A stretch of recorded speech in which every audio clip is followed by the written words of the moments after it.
Padre Dios, perdona las culpas de tu pueblo, y que tu amor y tu bondad nos libren del poder del pecado, al que nos ha sometido nuestra debilidad. En el nombre del Padre, y del Hijo, y del Espíritu Santo. Amén.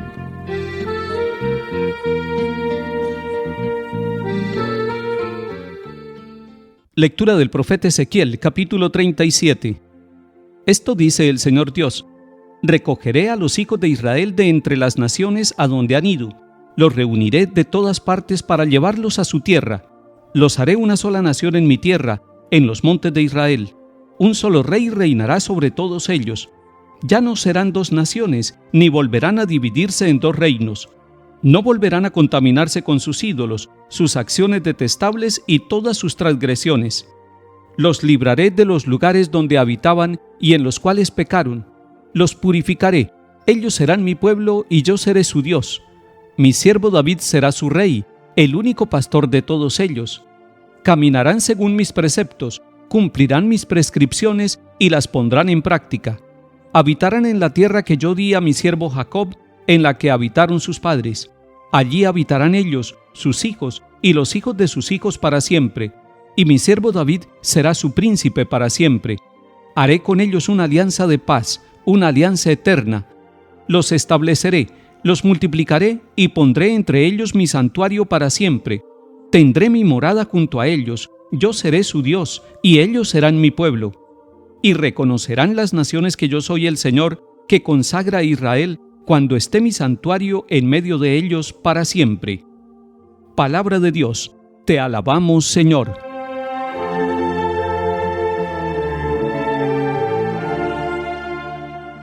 Es muy bello este capítulo 37 del profeta Ezequiel. Tiene dos afirmaciones dichas de manera distinta, pero con el mismo sentido. Primero, en el versículo 24 de este capítulo 37 dice: ellos serán mi pueblo y yo seré su Dios.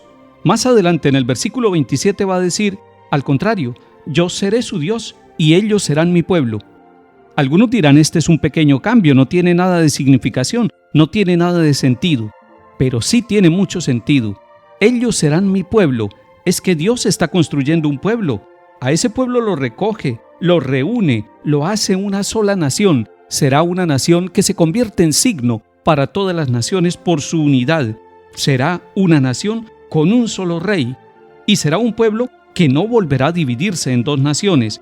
No habrá polarizaciones en este pueblo y no volverán a contaminarse con idolatrías. Es un pueblo con una unidad social y con una unidad religiosa. Pero además, el Señor está preparando a este pueblo y por eso dice, los purificaré.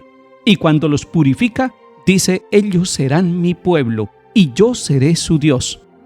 Es muy interesante aplicar esta primera parte a nosotros cuando nos disponemos ya para empezar la celebración de la Semana Mayor, de la Semana Santa, y se llama Semana Mayor para decirles la semana más importante del año en nuestra fe y en nuestro calendario litúrgico, porque en esa semana celebramos la pasión, muerte y resurrección del Señor, el misterio del triduo pascual que nos lleva a sentirnos pueblo.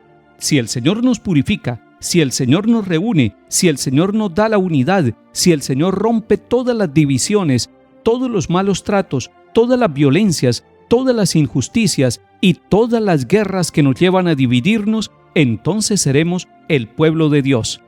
Esta petición deberíamos hacerla todos los días. Señor, queremos ser tu pueblo. No queremos ser enemigos entre nosotros. No queremos enemistades ni políticas, ni económicas, ni militares. Queremos construir la unidad. Cuando la unidad se haga presente en medio de los pueblos, en medio de las naciones, en todo el mundo, entonces diremos, somos el pueblo de Dios.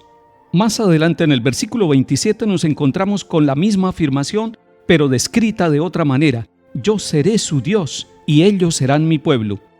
¿Por qué va a ser Dios el Dios de Israel? Primero porque Él hace alianza con este pueblo, y se trata de una alianza de paz. Es una alianza eterna, no es una alianza para un lapso, sino para toda la eternidad, para toda la historia de este pueblo, y como signo va a establecer su morada en medio de ellos. Tendrá un santuario, el santuario dentro del pueblo se convierte en signo de esta alianza, Ahora bien, en el Nuevo Testamento y propiamente en la semana que nos aprestamos para celebrar, que es la Semana Santa, encontramos que Cristo Jesús es la alianza de Dios Padre con toda la humanidad. Él es el santuario abierto, su costado está abierto, y de allí manan sangre y agua, de allí manan los sacramentos, de allí brota la iglesia, que ha nacido del costado de Cristo, y la iglesia es la esposa de Cristo Jesús, Él es la cabeza. Qué bueno cuando nosotros nos miramos a nosotros mismos como iglesia y sabemos que somos el signo, el santuario es el signo de la alianza y de la presencia de Dios, pues cada uno de nosotros como iglesia y como santuario está ratificando que Dios ha venido a habitar con nosotros, que Él es nuestro Dios, el Dios que pasa por la cruz, el Dios del amor, el Dios de la fidelidad, el Dios que es capaz de entregar lo que más ama, a su propio Hijo, para darnos la salvación. Retomando este capítulo 37 de Ezequiel y aplicándolo a nuestra vida, diremos: Dios quiere construirnos a nosotros como pueblo. Todo lo que construya unidad, fraternidad y solidaridad es el camino de Dios para que nosotros no nos dividamos. Y segundo, el Señor quiere habitar entre nosotros.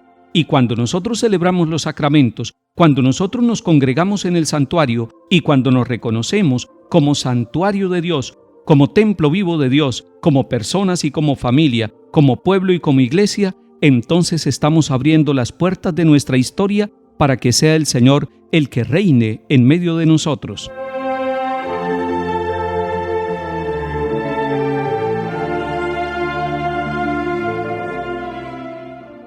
El salmo está tomado de Jeremías 31. Escuchen, pueblos, la palabra del Señor, anúncienla en las islas remotas. El que dispersó a Israel lo reunirá, lo guardará como un pastor a su rebaño. Porque el Señor redimió a Jacob, lo rescató de una mano más fuerte. Vendrán con aclamaciones a la altura de Sión, afluirán hacia los bienes del Señor. Entonces se alegrará la doncella en la danza, gozarán los jóvenes y los viejos. Convertiré su tristeza en gozo, los alegraré y aliviaré sus penas.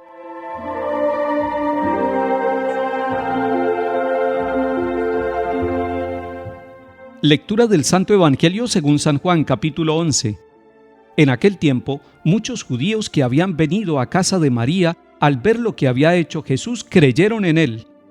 Pero algunos acudieron a los fariseos y les contaron lo que había hecho Jesús. Los sumos sacerdotes y los fariseos convocaron al Sanedrín y dijeron: ¿Qué hacemos? Este hombre hace muchos signos. Si lo dejamos seguir, todos creerán en él, y vendrán los romanos y nos destruirán el lugar santo y la nación. Uno de ellos, Caifás, que era sumo sacerdote aquel año, les dijo: Ustedes no entienden ni palabra, no comprenden que les conviene que uno muera por el pueblo y que no perezca la nación entera. Esto no lo dijo por propio impulso, sino que por ser sumo sacerdote aquel año, habló proféticamente, anunciando que Jesús iba a morir por la nación, y no solo por la nación, sino también para reunir a los hijos de Dios dispersos. Y aquel día decidieron darle muerte. Por eso Jesús ya no andaba públicamente entre los judíos, sino que se retiró a la región vecina, al desierto, a una ciudad llamada Efraín, y pasaba allí el tiempo con los discípulos. Se acercaba la Pascua de los judíos, y muchos de aquella región subían a Jerusalén antes de la Pascua para purificarse. Buscaban a Jesús, y estando en el templo se preguntaban: ¿qué les parece? ¿Vendrá a la fiesta? Los sumos sacerdotes y fariseos habían mandado que el que se enterara de dónde estaba les avisara para prenderlo. Palabra del Señor. Gloria a ti, Señor Jesús. Y aquel día decidieron darle muerte a Jesús. Leemos en el versículo 53 de este capítulo 11 de San Juan. Aquel día decidieron darle muerte a Jesús. Jesús pasaba los últimos días de su vida en el desierto, en una ciudad llamada Efraín. Estaba allí con sus discípulos. Sus enemigos, los judíos, habían propuesto detenerlo, prenderlo y darle muerte. Nos encontramos con un Jesús asediado, con un Jesús amenazado, con un Jesús condenado a muerte, buscado por aquellos que le dan mucha importancia al templo, al lugar santo, pero se olvidan que el templo y el lugar santo verdadero es el que va a ser crucificado, el que va a dar la vida por nosotros, el templo vivo del Hijo de Dios, del que pasará por la cruz.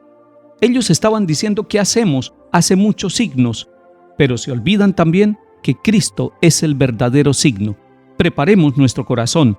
Mañana es Domingo de Ramos. Participemos con toda la familia y dejemos que el signo de vida, el signo de amor, el signo de perdón y de misericordia, que es Jesús el Señor, llegue a nuestro corazón y nosotros podamos descubrirlo como nuestro Salvador. Que el Señor nos bendiga y acompañe en el nombre del Padre, y del Hijo y del Espíritu Santo. Amén.